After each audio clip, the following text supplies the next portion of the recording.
इंसानों की दुनिया जानवरों से बहुत अलग है। यहाँ किसी भी जानवर की ताकत का अंदाजा उसके शरीर से नहीं बल्कि डिफेंस मैकेनिज्म से लगाया जाता है। जिस तरह बिना हाथ पैर वाले सांप का जहर हाथी तक को मौत के घाट उतार सकता है, ठीक उसी तरह एनिमल किंगडम में एक और जानवर है जिसके आसपास भटकने तक से बड़े बड़े जानवरों की रूह कांप जाती है। और वो जानवर कोई और नहीं बल्कि पोर्क्यूपाइन यानी कि शाही है, जो खतरा महसूस करने पर अपने शरीर में लगे कांटों को ऊपर कर लेते हैं। इस सिचुएशन में ज्यादातर जानवर ये सोचते हैं कि पोर्क्यूपाइन को शांत होने देते हैं और फिर उस पर अटैक करेंगे, लेकिन उन्हें ये नहीं पता कि जब ये शांत होते हैं तो और भी ज्यादा खतरनाक हो जाते हैं।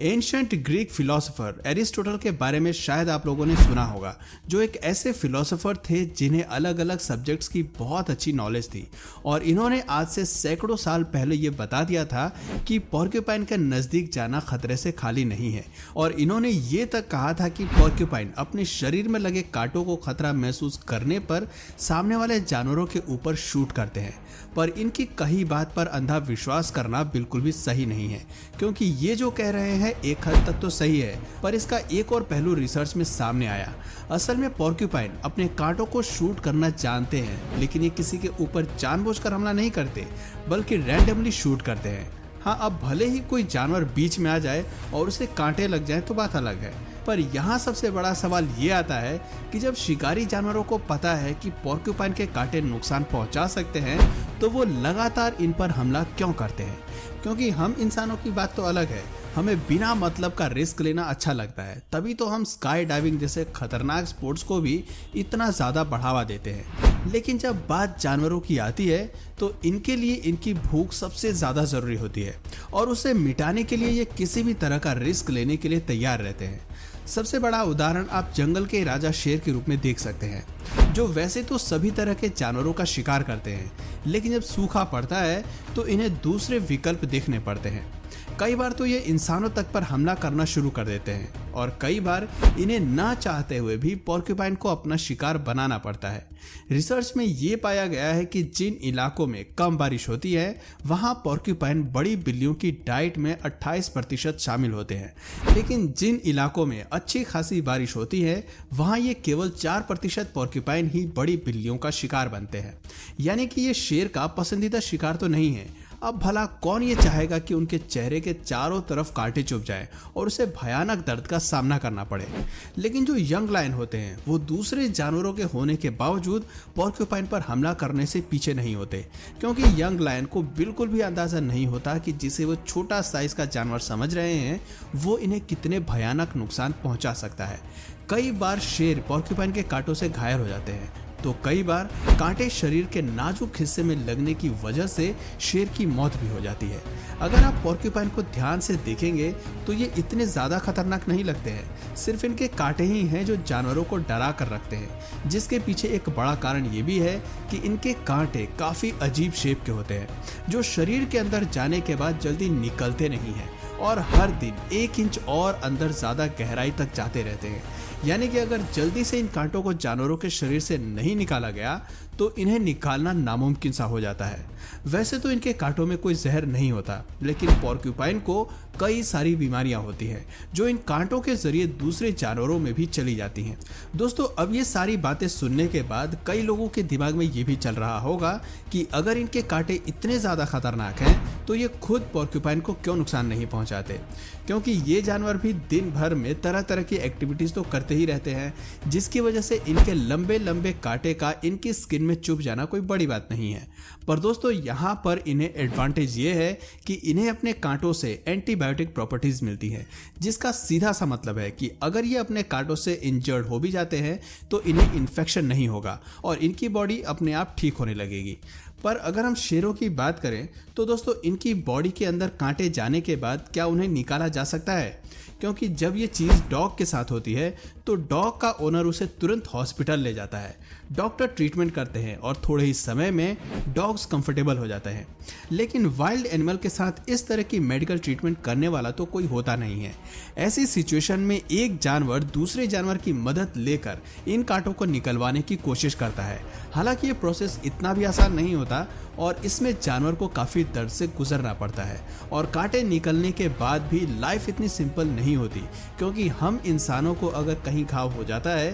तो हम तुरंत डॉक्टर के पास दौड़ते हैं, पर जानवरों के पास कोई डॉक्टर नहीं होता, इसलिए वो अपने घाव को चाट चाट कर उसे सही कर लेते हैं। और आपने भी कई बार उंगली वगैरह से खून निकलने पर उसे चाटा तो ज़रूर होगा। असल में दोस्तों हम ऐसा करते तो अनजाने में हैं, लेकिन इसके पीछे एक बहुत बड़ी वजह होती है। जहां हमारे सलाइवा यानी कि थूक में प्रोटीन होता है और ये ब्लड क्लोटिंग को भी रोक देता है, और साथ ही साथ अगर चोट लगने वाली जगह पर कोई बैक्टीरिया भी होता है तो हमारा सलाइवा उसे मार देता है ताकि कोई इन्फेक्शन ना हो।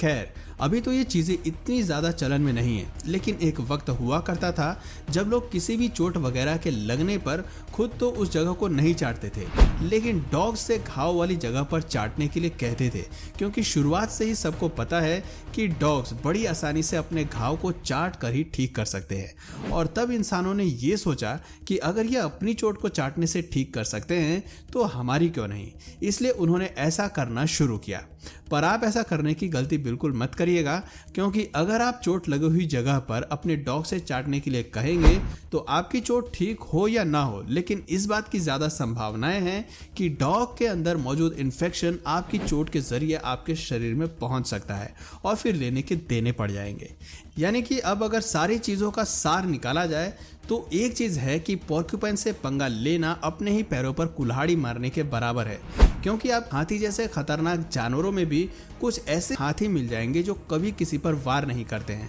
लेकिन अगर आप किसी सीधे साधे पोर्क्यूपाइन को ढूंढने जाएंगे जो आप पर हमला ना करे तो इस बात की ज़्यादा उम्मीद है कि आपको खाली हाथ लौटना पड़ेगा, क्योंकि स्वभाव से ये चाहे जितने भी शांत क्यों ना हो, इससे खतरे की गुंजाइश कम नहीं होती। ये चीज़ एक्टिव शेडिंग के दौरान ज़्यादा देखने को मिलती है, जहाँ मई महीने के अंत में इनकी स्किन में लगे जो कांटे होते हैं वो ऑलरेडी बहुत लूज हो जाते हैं, जहाँ अगर इन्होंने अपनी बॉडी को कुछ ज़्यादा तेजी से मूव किया तो इनके कांटे आसपास मौजूद चारों जगह पर अंधाधुंध फायरिंग करने लगते हैं, और इनकी इस कांटों की फायरिंग के बीच अगर कोई आ गया तो उसका काम तमाम ही समझिए। असल में दोस्तों रिसर्च में पाया गया है कि पोर्क्यूपाइन की बॉडी में 30,000 के करीब कांटे होते हैं, जो इन सभी से छुटकारा पाना पोर्क्यूपाइन के लिए बहुत ज़्यादा मुश्किल हो जाता है, क्योंकि जैसे ही एक कांटा उसके शरीर से निकलता है नए उगने शुरू हो जाते हैं। ठीक उसी तरह जिस तरह हमारे बाल हम कितना भी क्यों न काट लें, नए बाल उगते ही हैं। और अगर हम अपने बालों को माइक्रोस्कोप से देखेंगे तो हमें नज़ारा कुछ इस तरह से दिखाई देता है, जहां हमारे बालों के ऊपर कई सारी परतें होती हैं। पर अगर हम पोर्क्यूपाइन के कांटों को माइक्रोस्कोप से देखेंगे तो इनके इन बड़े बड़े कांटों में से आपको छोटे छोटे कांटे की तरह स्ट्रक्चर दिखाई देंगे, जहां पहली बात तो इन्हें छूते ही ये स्किन में चुभ जाते हैं, और जब पोर्क्यूपाइन के कांटे शरीर में चुभते हैं तो इन्हें बाहर निकालना बहुत मुश्किल हो जाता है। यकीन नहीं आता तो आप खुद ही देख लीजिए कि कैसे इनके कांटों को निकालना बिल्कुल भी आसान नहीं है, बल्कि इसमें अच्छा खासा दर्द होता है। यही वजह है कि जब पोर्क्यूपाइन के कांटे डॉग्स के शरीर में चुभते हैं तो उन्हें निकालने के लिए डॉक्टर की ज़रूरत पड़ती है। जानवरों के इसी डिफेंस मैकेनिज्म को देखकर इंसानों ने भी काफ़ी कुछ सीखा है। तभी तो आपको जो एरो यानी कि तीर देखने को मिलेंगी वो दो तरह की होती हैं, एक जो काफ़ी स्मूथ होती हैं और आसानी से शरीर के अंदर चली जाती हैं, लेकिन दूसरी वाली जब शरीर के अंदर जाती है तो अपने यूनिक स्ट्रक्चर की वजह से उसे बाहर निकाल पाना बहुत मुश्किल हो जाता है, क्योंकि दोस्तों जो दूसरी वाली तीर तैयार की जाती है उसमें कुछ ऐसे कांटे बनाए जाते हैं जो नॉर्मली तो नहीं चुभते, लेकिन अगर वो किसी जगह पर अटक जाए तो वहाँ से बाहर निकालने में उन्हें बहुत मुश्किल होती है। और यही वजह है कि पोर्क्यूपाइन के इन कांटों से दूसरे जानवर दूरी बनाकर रखने में ही अपनी भलाई समझते हैं। तो दोस्तों आज की वीडियो में बस इतना ही। आपको ये जानकारी कैसी लगी कमेंट करके ज़रूर बताइएगा, और अगर इस वीडियो से आपको कुछ नया जानने या सीखने को मिला या फिर इंटरेस्टिंग लगा तो प्लीज़ इस वीडियो को एक लाइक करके अपने फ्रेंड्स और फैमिली में से ज़रूर शेयर करें। और यदि आप इस चैनल पर नए हैं तो प्लीज़ इस चैनल को सब्सक्राइब करके बेल नोटिफिकेशन आइकन को ऑन कर लीजिए, ताकि हमारे आने वाले वीडियोज़ आप मिस ना करें। मिलते हैं फिर किसी वीडियो में नए टॉपिक के साथ, तब तक के लिए नमस्कार।